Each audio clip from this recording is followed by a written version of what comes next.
लोग कैसे हो?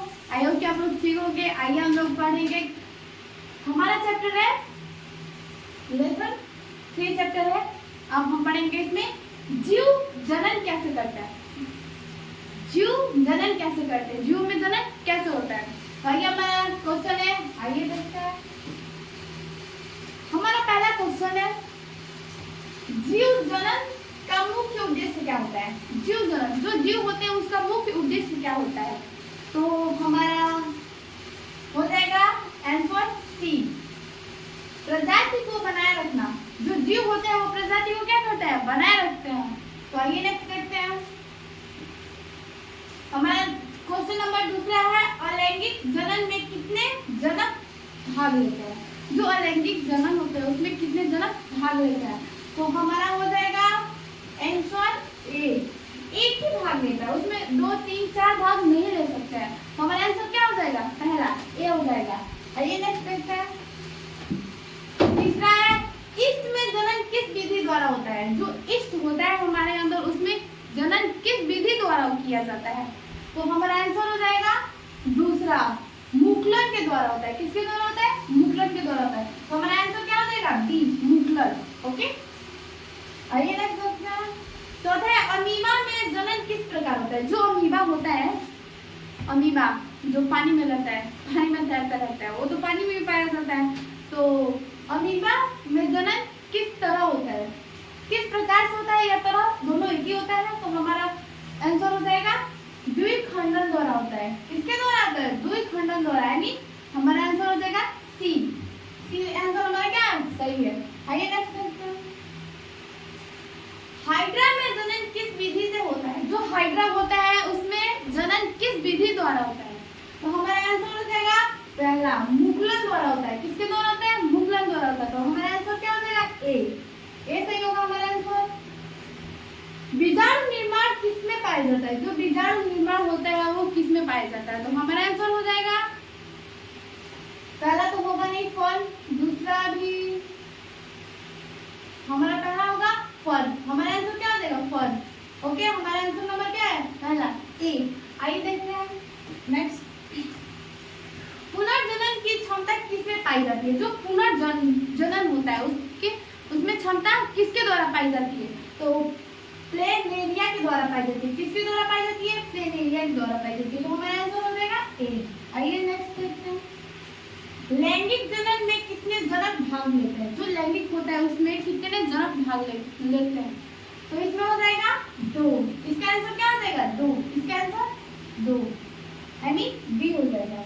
आइए नेक्स्ट देखते हैं। पुष्प का नर जनन अंग कौन सा होता है। जो पुष्प होता है हमारा उसका नर जनन अंग कौन सा होता है। तो हमारा हो जाएगा पुंकेश्वर। पुंकेश्वर ये क्या करता है, पुष्प का नर जनन अंग होता है। हमारा आंसर हो जाएगा सी। आइए देखते हैं। पुष्प का मादा जनन अंग कौन सा। तो जो पुष्प होता है उसका मादा जनन अंग कौन सा होता है। पुष्प का मादा जनन अंग कौन सा होता है। जो पुष्प फूलों में, पुष्प को ही फूल बोलता है, ठीक है। तो हमारा आंसर हो जाएगा स्त्री केसर। इसमें क्या होता है, स्त्री केसर होता है। इसका आंसर हो जाएगा बी। आइए देखते हैं।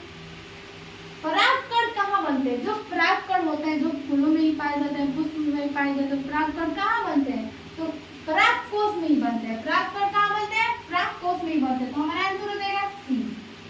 आइए देखते हैं। निषेचन के बाद बीजाणु किसमें बदल जाता है। जो निषेचन फर्टिलाइजेशन होता है उसके बाद बीजाणु जो बीज होते हैं वो किस में बदलता है। तो क्या बोलता है, बीजाणु बीज में बदल जाता है, सीड में बदल जाता है। हमारा आंसर हो जाएगा बी।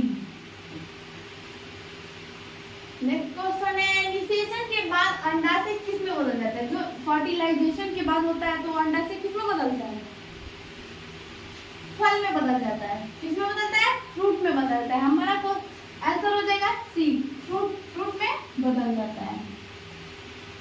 मानव में निषेचन कहाँ होता है। जो मानव ह्यूमन बॉडी फर्टिलाइजेशन किस में होता है, किसमें होता है, अंडवाहिनी में होता है। अंडवाहिनी में होता है, फ्लोपियन ट्यूब में होता है। किसमें होता है, फ्लोपियन ट्यूब में होता है। आइए नेक्स्ट। पुरुष जनन कोशिका क्या कहलाती है। जो पुरुष में जनन कोशिका होती है वो क्या कहलाती है। पुरुष में जो जनन कोशिका होती है वो क्या कहलाती है? शुक्राणु कहलाती है, यानी कि स्पर्म कहलाती है। क्या कहलाती है? स्पर्म कहलाती है। तो हमारा आंसर हो जाएगा बी। बी आंसर क्या होगा हमारा? सही होगा।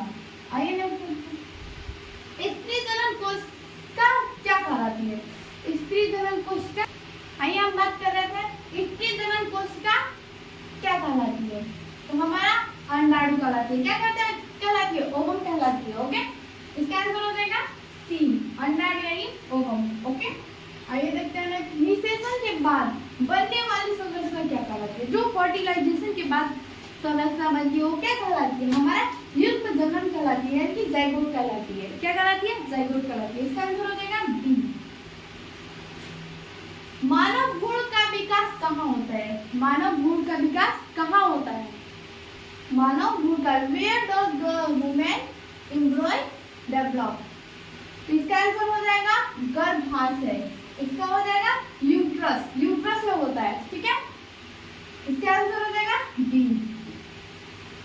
किशोरावस्था में होने वाले परिवर्तन किसके कारण होती है? जो किशोरावस्था में हम लोग प्रवेश करते हैं तो उसका क्या कारण है, कैसे परिवर्तन होता है? तो इसका आंसर हो जाएगा हार्मोन। हार्मोन की वजह से हम लोग क्या करते हैं? किशोरावस्था में प्रवेश करते हैं।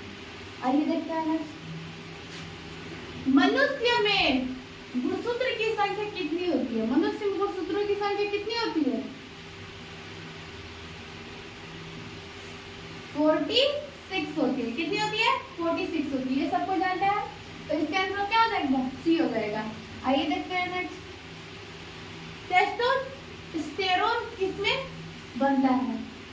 किसमें बनता है? टेस्टोस्टेरोन किसमें बनता है? वृषण में बनता है।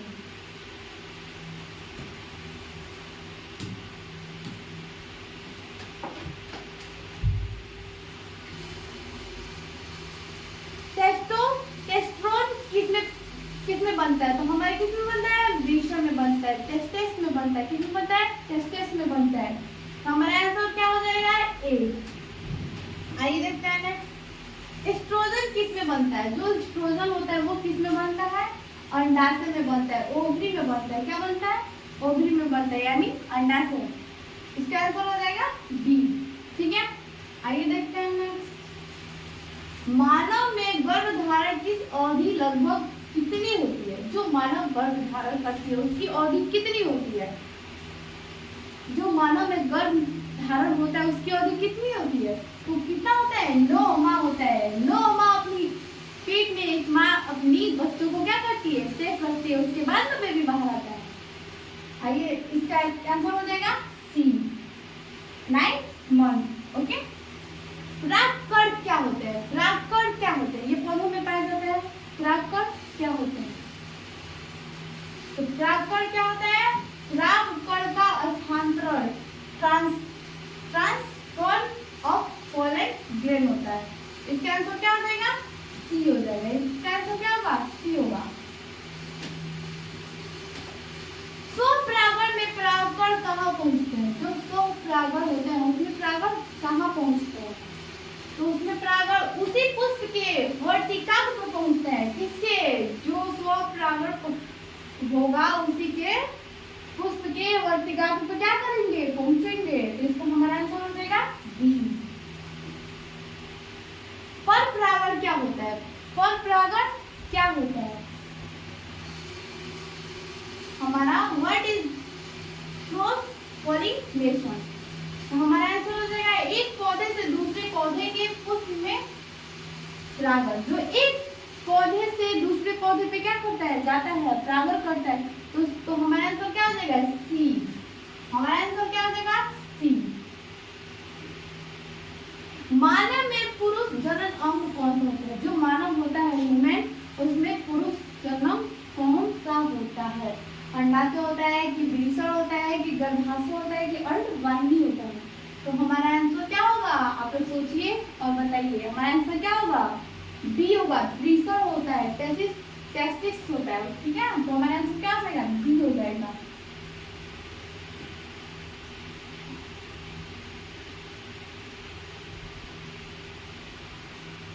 वही हमारा देखते हैं नेक्स्ट क्वेश्चन क्या है। मानव में स्त्री जनन अंग कौन सा होता है? जो मानव में स्त्री जनन अंग कौन सा होता है? हमारा अंडा से होता है, ओवरी होता है। क्या होता है? ओवरी होता है अंडा से। तो हमारा आंसर क्या हो जाएगा? सी। सी आंसर हमारा क्या होगा? सही होगा। आप देखो शुक्राणु का निर्माण कहाँ होता है? शुक्राणु जो भूमि में पाया जाता है वो शुक्राणु का निर्माण कहाँ होता है? वृषण में होता है, इन टेस्टिस में होता है। किसमें होता है? वृषण में। तो हमारा आंसर क्या हो जाएगा? ए। आंसर क्या होगा हमारा? सही होगा। अंडाणु का निर्माण कहाँ होता है? अंडाणु का निर्माण कहाँ होता है?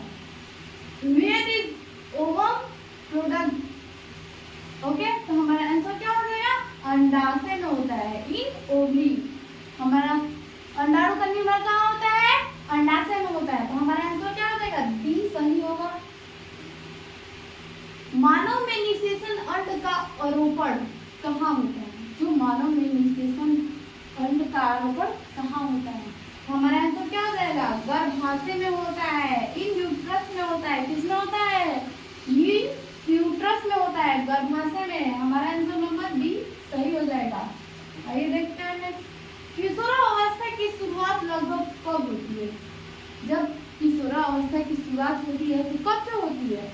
कितने वर्ष से स्टार्ट हो जाता है? तो हमारा 11 से 19 वर्ष की बीच में। इसमें 11 से 19 वर्ष के बीच में होता है। तो हमारा आंसर नंबर सी सही हो जाएगा। भ्रूण को पोषण कौन प्रदान करता है? जो भ्रूण होता है उसको पोषण न्यूट्रिशन कौन देता है? तो हमारा प्लेसेंटा देता है। कौन देता है? प्लेसेंटा देता है। हमारा आंसर नंबर ए सही हो जाएगा, प्लेसेंटा। हमारा क्वेश्चन है प्लेसेंटा किसे जोड़ता है? जो प्लेसेंटा होता है किससे जोड़ता है? तो हमारा आंसर हो जाएगा ए। किससे जोड़ता है? माँ और भ्रूण से जोड़ता है, मदर एंड एम्ब्रॉय से जोड़ता है। ठीक है, तो हमारा आंसर हो जाएगा ए। आंसर नंबर ए हमारा सही है। HIV मुख्यतः किससे फैलता है? जो HIV रोग होता है वो किससे फैलता है? तो संक्रमित रक्त से फैलता है। किससे फैलता है? संक्रमित रक्त से फैलता है। तो हमारा आंसर हो जाएगा ए। आंसर हमारा क्या होगा? सही है। एड्स किस वायरस से होता है? जो एड्स होता है वो किसमें होता है? वुमेन में पाया जाता है, पुरुष में पाया जाता है। तो एड्स किससे होता है?